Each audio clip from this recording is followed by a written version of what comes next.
The following is a Comfortably Zoned Radio Network production.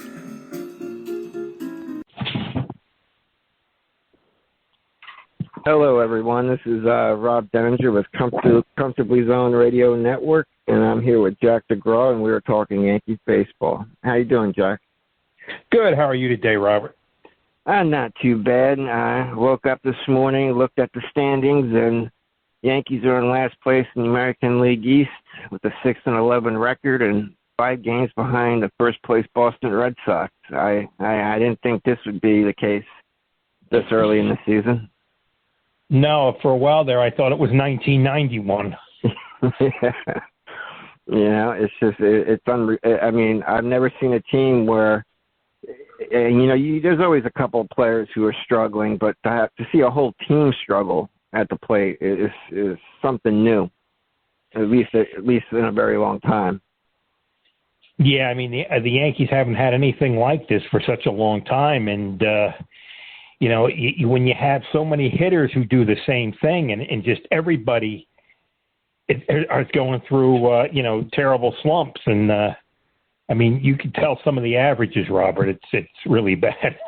Yeah, I mean, it's like, and when DJ LeMahieu is striking out and grounding out and leaving players on base. I mean, he left 5 runners on base last night.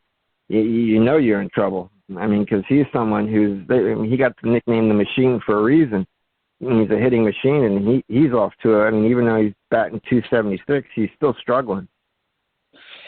Yeah, I think he's feeling some pressure. I think all these guys are feeling pressure because they're not coming through. They're getting men on base, but they're just not getting any clutch hits. No, I mean, Aaron Judge the other night, I think he had a couple home runs, but I mean, other than that game, he's also struggling. I mean, he's batting .268 on the year, but it seems the 4 home runs and 8 RBIs he's driven in, they're usually when they're playing from behind.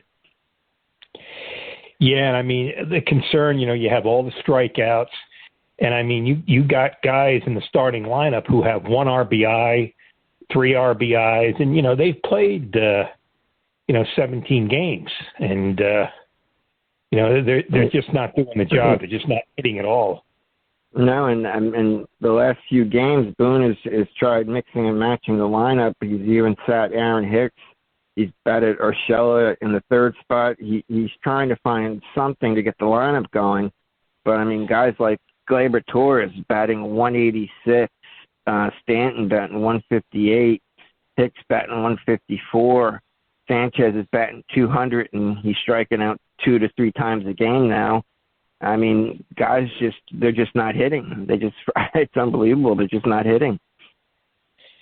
Yeah, and I mean, the strikeouts are coming back, and I don't know. I mean, the Yankees, the pitching's been bad, the hitting's been bad, and the fielding's been bad. I mean, they're just not a good team at all now. And I mean, if you look at the stats from last year, over the last 35 games from last year, I mean, they were they're like 6 or 8 games under 500 over the last 55 games. So they've really struggled.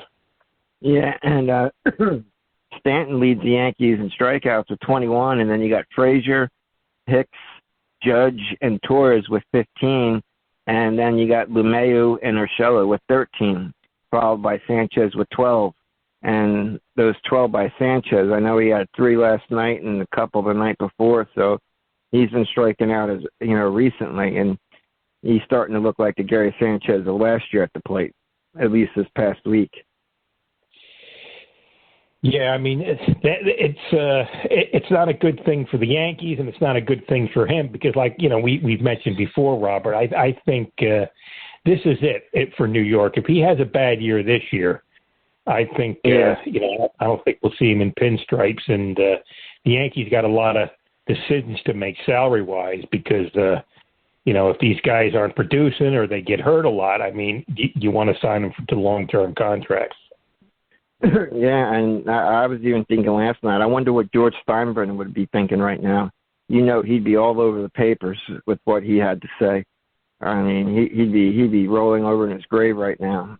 I mean, you got a team full of right-handed hitters in Yankee Stadium that's built for left-handed power hitters. Well, I think you probably see some trade, and I think you see guys get sent down to the minors. So yeah. And I wonder, what kind of moves the Yankees can really make this year at the trade deadline. I think they got somewhere around $8 million to play with because I know they want to stay under the luxury tax. So, I mean, any move they make this year at the deadline, I don't think it'll be a major move. No, I don't think you're going to see any blockbuster moves. I think the team they have now, they've been productive over the years, and I think they'll just stick with them. But it's a concern. I mean, this could get out of hand. I mean, it's still early, but if everybody has an off year, I mean, it's a big concern. It's like a few years ago when Bryce Harper became a free agent. I mean, it was no secret he wanted to play for the Yankees. But Brian Cashman was able to get Stanton and for $24 million a year because the Marlins picked up the extra $10 million per year. So it was cheaper to get Stanton than to sign someone like Bryce Harper. But Bryce Harper would have been perfect for Yankee Stadium, and he has that fire and that passion like Paul O'Neill had. He was someone that he was very passionate and would get very angry if he struck out or if he didn't come through in the clutch. And I think the Yankees need a guy like that, someone who's passionate and fiery in the dugout. Yeah, I mean, right now it's like they're just a dead team. I mean, it's tough to watch because it's like they go through the motions. I'm not saying they are, but they're just not doing anything. I mean, there's no spark. I mean, try something different. Get somebody trying to steal a base or hit and run or just get some emotion going because it's just like they fall behind by a couple runs. It's like I don't even think they can come back. I mean, it's just it's a tough game to watch. Yeah, and last night I think it was I think the score was 3-1, and LeMahieu came out with the bases loaded with 2 outs, and he grounded out to end the inning, and it was an opportunity lost, and he grounded out 4 times, and 3 of the 4 times he grounded out to third base. So he's pulling the ball. I think he's stressing a little bit, and he's getting a little out in front instead of just hitting the ball trying to go the other way and up the middle. Yeah, I mean he's come up a lot of times this year in pressure situations and has not come through. I mean he's got a lot of company, but I mean he's been outstanding the last couple of years, and like you say, Robert, he feels it too, the pressure. Yeah, and Aaron Hicks, I mean he not only is he striking out, he's also. He hasn't looked great in center field. I mean, that one game he had 2 errors in one inning that led to a couple runs being scored. And, he's known for his on-base percentage, and Hicks' on-base percentage right now is .267. So, I mean, he's not even getting on base that much. Yeah, there's got to be some concerns with him. I mean, he's got this contract, so they're stuck with him, I think, for another 4 years. And, he did well the first year. It looked like he was coming on. And then with injuries and everything, it's just like, he hasn't been anywhere near the player the Yankees would hope he was going to be. And, Brian Cashman's on record saying Aaron Hicks is going to be a superstar when he gave him that contract, that 7-year contract. He's like, Aaron Hicks is a future superstar. And he hasn't looked anywhere close to a superstar, in my opinion. No, I mean, I think the first year, I think he had 28 homers, 80 RBIs, and, he played an excellent outfield. He had a great arm, and it looks like he was coming on. But now it's like, he looks like, somebody like Brett Gardner from years ago. They'd walk a lot, and they'd get on base, and, they would hit 260, and but Hicks is like you don't want a guy like that in the middle of your lineup. I mean, if anything, you want him at the bottom of the order. Yeah, and then the player they got from the Rangers, Odor, he's batting 120 since joining the club, and he's got 3 RBIs and 1 homer. But other than that, he's only got 3 hits total. One of them was the home run, but he's another one struggling. And they sat him last night too. They got him from the Rangers, Robert. I mean, he had one big year. He had 30 homers, and he's been able to hit home runs. But I think for the last year and a half down in Texas, he struggled a lot, and that's why the Rangers, released him. And they figured a change of scenery would help, but he's not doing much anything either. Now, watching him at the plate, it looks like he's swinging for the fences, and I guess that's what he is a home run hitter. I guess he's hit 30 home runs 3 times, and over 30 home runs 3 times in his career. And when you see him swing, he's got that uppercut swing. You could tell he's trying to knock the ball out of the park. Yeah, they've got too much of that, and like I say, Robert, this could get ugly. I mean, this could be a rough year. I mean, so we'll just have to wait and see. Yeah, I mean, like LeMahieu, I think will straighten out. I think Judge will give you what he gives you every year. It's guys like Gleyber Torres and Gary Sanchez that worry me right now. I mean, Torres just looks completely lost at the plate. I mean, completely lost. It's unbelievable. Yeah, I mean, he struggled last year. He got 1 RBI and 59 at bats. I mean, it's unbelievable. I mean, this kid 2 years ago looked like he was an upcoming star, superstar. Yeah. And now, I mean, the fielding is bad, and I mean, you can't win if your shortstop isn't hitting, it isn't fielding well. I mean, if you want to be a World Series contender, you got to step back and say, this is not the kid who's going to be able to do it. I mean, right now, who knows what's going to happen in the upcoming months? But right now, he's a liability on the team. Yeah, I mean, in 2018, he batted .271 with 24 homers and 77 RBIs. Then in 2019, he had a really good year, batting almost .280 with 38 home runs and 90 RBIs. And then last year, he batted .243 with only 3 home runs and 16 RBIs. And he didn't look good at times last year. He looked bad, and it seems to be carrying over to this year. Well, I mean, you look, Robert, he probably has 3 home runs and over 200, his last 200 at bats. Yeah. Yep. So, I mean, you figure they go back to, shorten your swing. Go to the opposite field once in a while.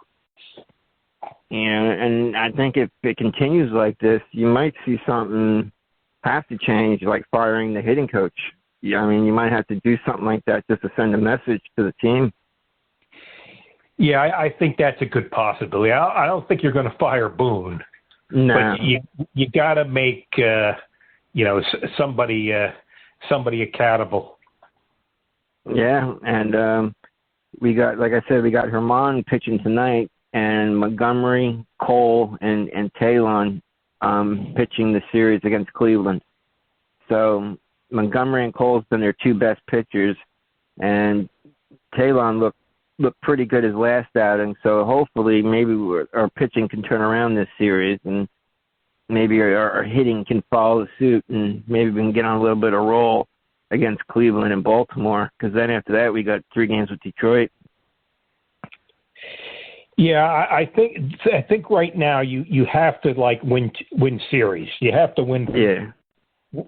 3 out of 4, 2 out of 3, because you don't want to be messing around 50 games into the season and you're still around 500. Because if you're going to do something, the sooner you can get 8-10 games over 500, then you can start to take off. But right now, I mean, they're just they're treading water. Yeah, I mean, I know Cleveland is a good team. Any team, Francona's team's a coach, is a good team. But with 4 against Baltimore, 3 with Detroit, and then they have 3 against Houston. Those teams, you should be able to win those series and get fat off of those pitchers. Yeah, I mean, the concerning thing is that they're not winning at home. Yeah. And, they're struggling against the Rays. I mean, right now the Rays are everything the Yankees aren't. The Rays got excellent pitching. They hit in the clutch, and their defense is solid. I mean, they've been a better team than the Yankees. The last 40 games of last year, and this year there's no competition. I mean, it could change, but right now the Rays are everything the Yankees aren't. Yeah, and I mean, the Blue Jays, I think, beat up on the Rays, and I think the Red Sox even beat up on the Rays. And both the Rays and Blue Jays have beaten up on the Yankees this year so far. And the Yankees in their last 10 games are 3-7. Yeah, and I was looking, I think in 7 out of 17 games this year, they've scored 2 runs or less. Yeah, they've been the run differentials. They've been outscored by 10 runs in their last 10 games. Yeah, I mean it's been really it's been really rough to watch. And I mean, this is what baseball is. If it's either home runs or strikeouts, and Ryan, go ahead. I'm sorry. It doesn't make for a fun sport to sit there and watch. I mean, I told you off the air like last night. I kept flicking off the game because it hurts to watch. There doesn't seem to be a lot of action. Robert, I was listening to an interview last week with Gary Sheffield. You want me to talk about it a little bit, or? Yeah. And he was saying even when he did the games with TBS, he don't watch baseball. Really? He says, he goes, I'm not criticizing it so much. He says, I just don't watch it. He says, I don't follow it anymore. And he was talking about when he was with the Padres with Tony Gwynn. And Chef had over 30 homers, and he won the batting title. He hit .330. And in over 600 at-bats, he struck out 40 times. Wow. And Tony Gwynn struck out like 17 times. So you had 2 of the top hitters in the National League with like 1,200 at-bats, and they combined for less than 60 strikeouts. Yeah, that was the Tony Gwynn. I remember that now. I mean, if he had 40 strikeouts in a year, that was a lot for Tony Gwynn. I mean, and even that goes for Wade Boggs, too. I mean, Wade Boggs was another guy who didn't strike out that much in a season. And I mean, Robert, when we talk about the strikeouts and stuff, this is just happened a lot in the last 10, 12 years. Yeah. I mean, during the 90s. Go ahead. Sorry. I'm sorry. And even with Gwynn and Boggs, I forgot to put Mattingly in that conversation. The most Mattingly ever struck out in a season was 42 times. And he only did that twice. Yeah, I mean, Winfield, and you even go back to the old timers. I think DiMaggio had as many home runs as he did strikeouts. Yeah, I think he had more walks than strikeouts in a lot of his years. Yeah, I mean, it was close. It was like, I don't know, there was like a differential of maybe 3 or 4. Yeah. And I mean, you look at all these great hitters. They didn't strike out. It used to be embarrassing to strike out. And now they don't think nothing of it. This is what Chef was saying. Now you get these guys, they strike out 50 times a month and they hit 10 homers, and it's like they don't think nothing of it.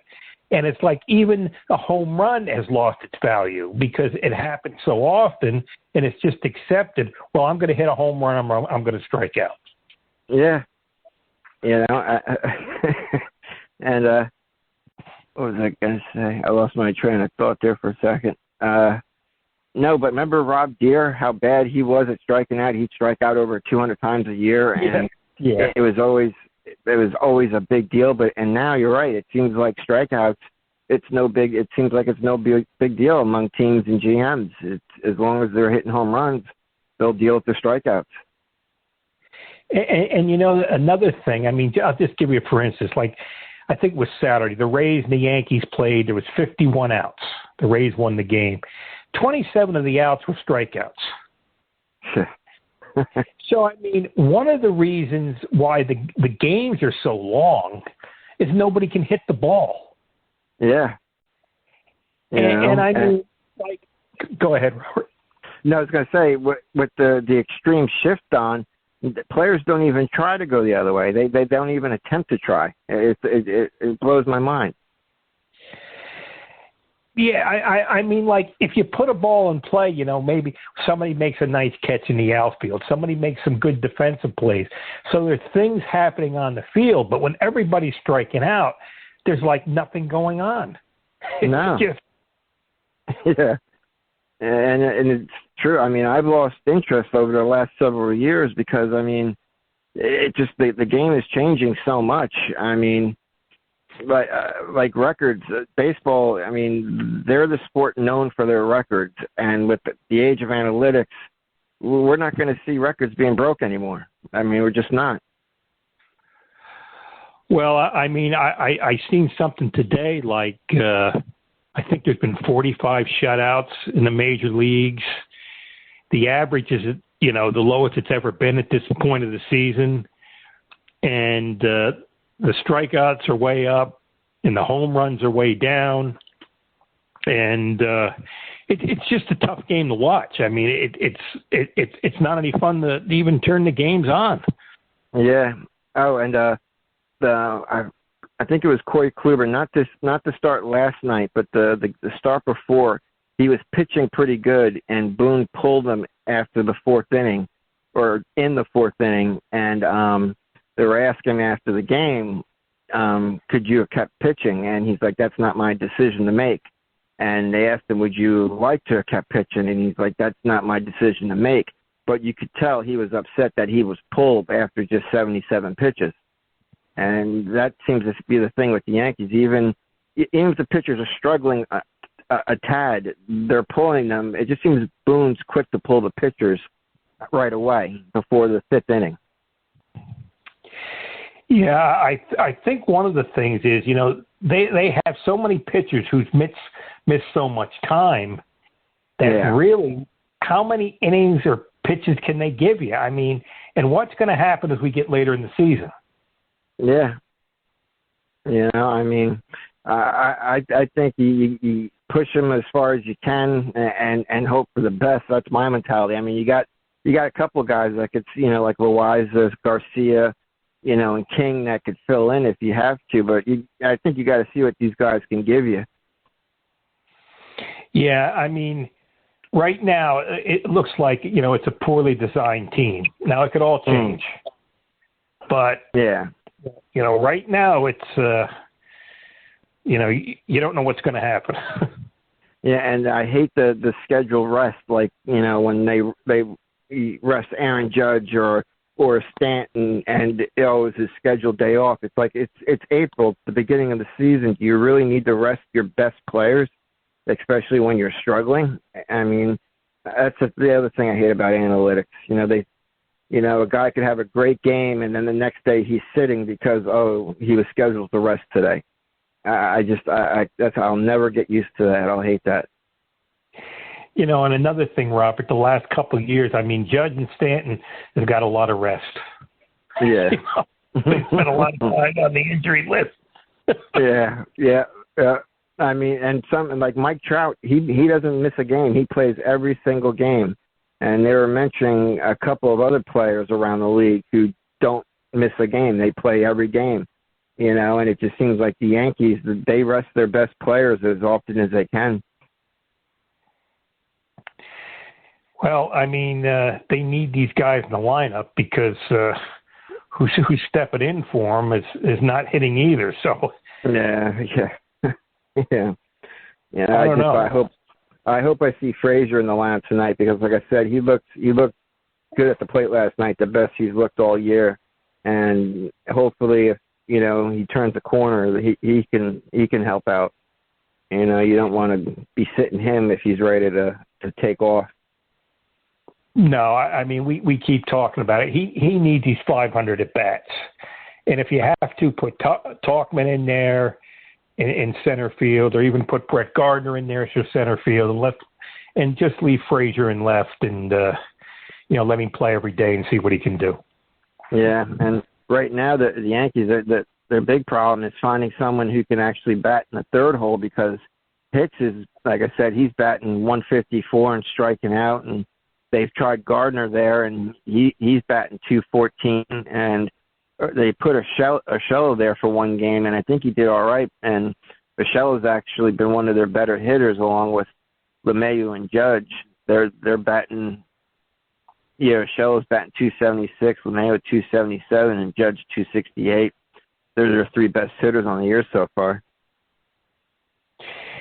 Yeah, I mean the lineup now. I really don't.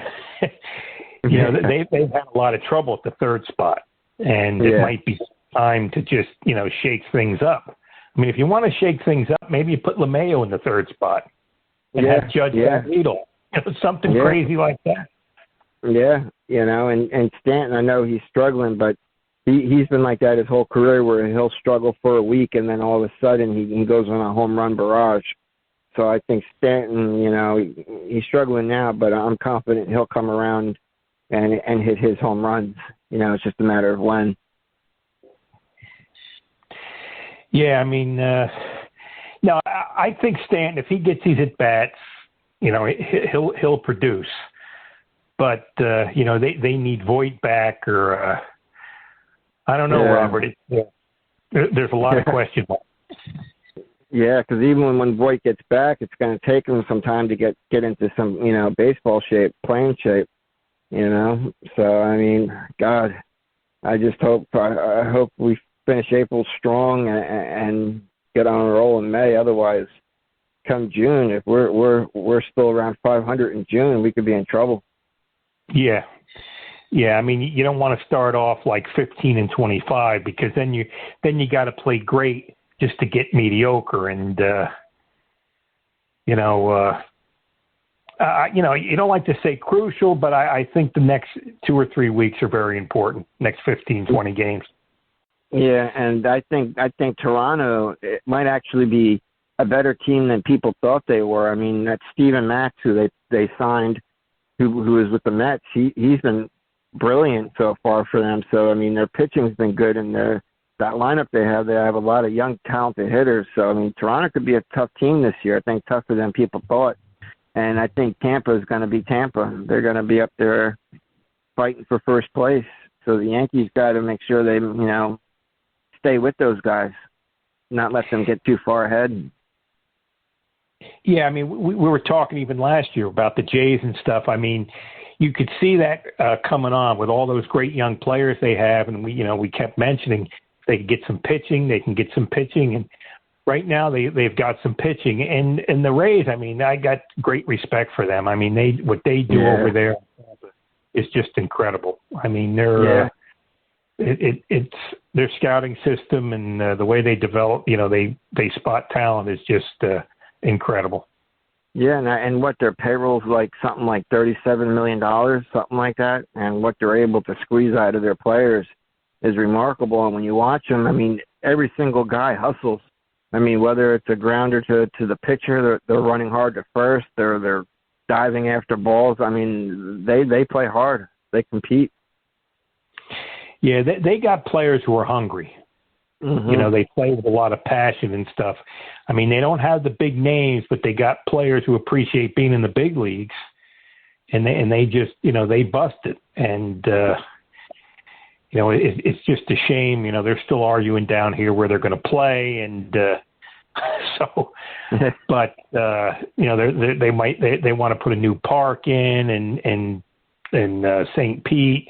And then they want to have the soccer in there, and then they still might go to Montreal. So that's still, that's still a shit show. But they got an outstanding team down here. It's a shame they don't get the support. I know. And have you heard anything about Clark Schmidt? I know he was supposed to go for a second opinion on his on his arm, but I haven't heard what came of it.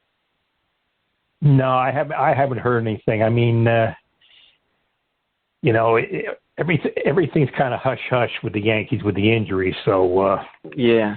Oh, that's right. They said he received a cortisone shot in his elbow, and he did some light throwing and felt better.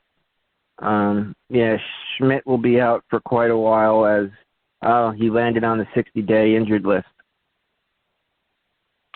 Well, I mean that's not a bad thing. I mean, because I think when we get later in the season, we keep mentioning the Yankees are going to need 8-9 starters this year.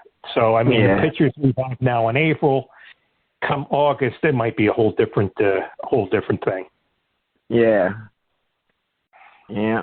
He's out until at least May. But yeah, I think healthy, he's a good pitcher.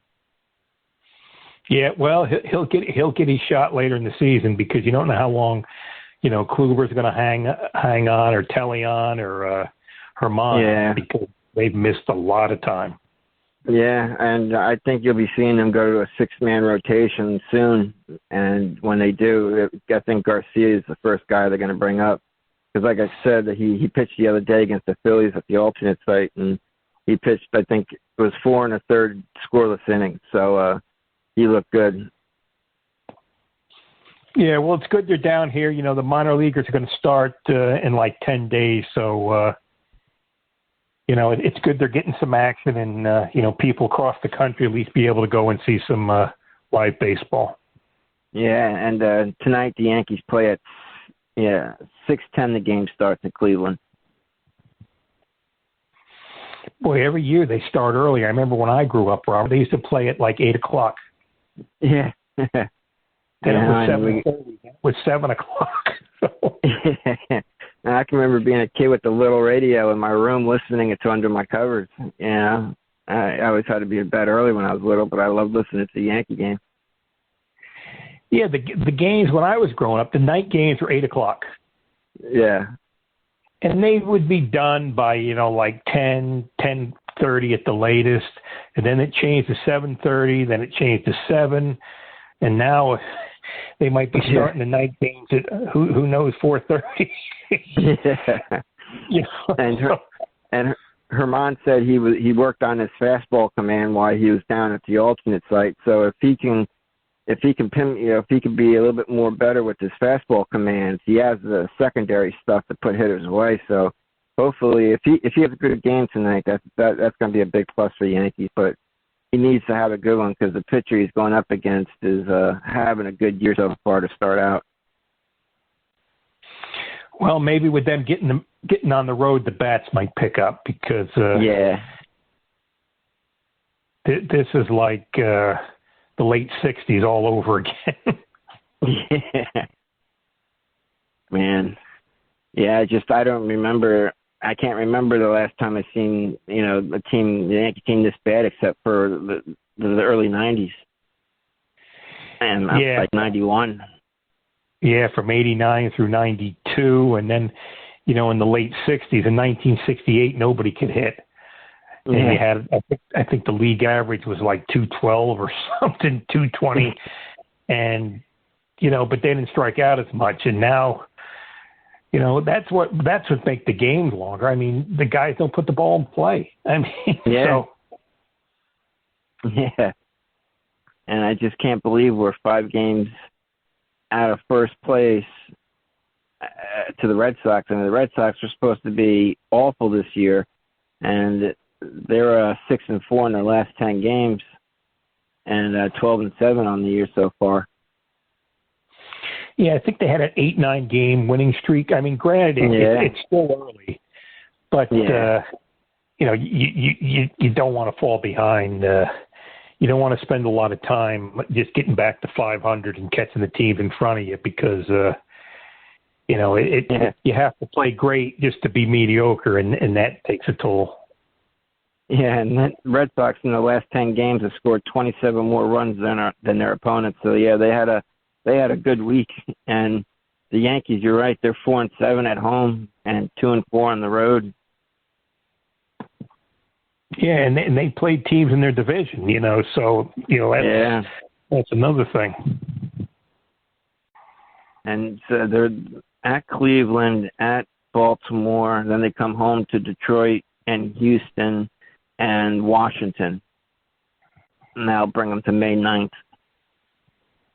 So they got 8 games on the road and 6 at home before they go back on the road against Tampa, Baltimore, and Texas. That's in May. But they got to beat up on the teams they're supposed to beat up on. Yeah, because and they haven't done it so far. No. I mean, I wish we had some positive things to talk about. I mean, other than Gerrit Cole being Gerrit Cole and Montgomery pitching pretty decent. I mean, and the bullpen, there's a handful of guys like Green, King, and Loaiza who've been brilliant, and O'Day too. Really not many things that are positive to talk about right now at the Yankees. No, it's been a rough show, Robert, and so. Yeah, I mean, they were predicted to win 96 games this year. They still could reach that. I mean, they can get hot, and even with that lineup, they could get hot. But I don't know. I think it's going to be close. I think Tampa's going to be right there with them again, and I think Toronto's going to surprise some teams or a lot of people. Yeah, that's the way it looks right now. So, we'll have to see. Just hope for better games, and hopefully there'll be a little more action to watch because it's very tough to watch. Yeah. Oh, and I forgot to Esteban Florial. Is that his name? Yep. Yeah, he played in the alternate site the other.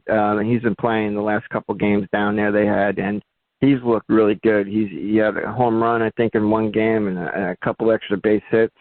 So he's resumed playing, and he's looked pretty good. He's someone that might be able to fill in if someone gets hurt later on.